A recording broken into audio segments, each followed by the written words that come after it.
YouTube 700 crore रुपया कमाए का मौका देता है। का आप भी कमाए चाहते हैं 700 करोड़ रुपया वो वीडियो बना के YouTube से, तो वीडियो आप खातिर बा। जैसे कि पहले टिकटॉक रहला, उसके ओकरा बाद बिगो बा, MS टकाटक बा, फिर जोश बा, इस तरह ऐप आप देखो दोगे जहाँ पे कुछ लोग वीडियो बनावेला, छोटा छोटा वीडियो उसे, और आप लोग वो सब देखे नहीं। तो ऐसे ही यूट्यूब खुद आपने यूट्यूब का जो ऐप है उनमें एक शॉर्ट्स के ऑप्शन देला बा, जहाँ पे आप जाके आप खुद के वीडियो बनाई इस तरह से, जैसे कि MS टकाटक बा या टिकटॉक रहे उस टाइप से वीडियो, फनी हो गई, कॉमेडी हो गई, डांस हो गई, या कुछ भी आप कहीं जाता नहीं ओकर वीडियो कोनो अच्छा जगह ओकर वीडियो बना कर डाल देनी। तो इस तरह से वीडियो बनाकर डाले के बाद यूट्यूब का कहता इन लोगों के इनवाइट करे खातिर, अपना ज्यादा से ज्यादा लोग के अपना प्लेटफॉर्म पे लियावे खातिर ये ऑफर देता 700 करोड़ रुपया का।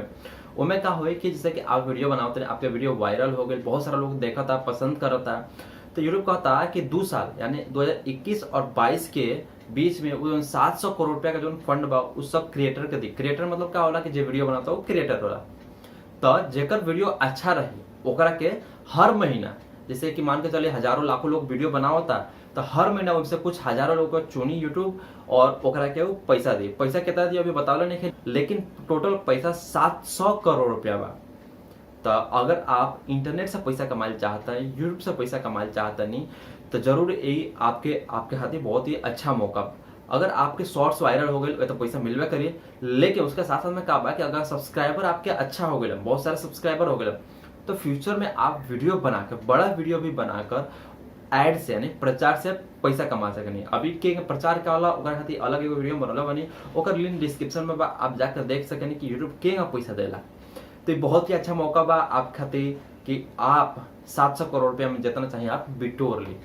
जैसे ना अपना गांव देहात में जैसे धान दवाला तो सब गेहूं रखा रहता है, बिटोर जला, बिटोर होगा पैसा रखल बा, बिटोर ली।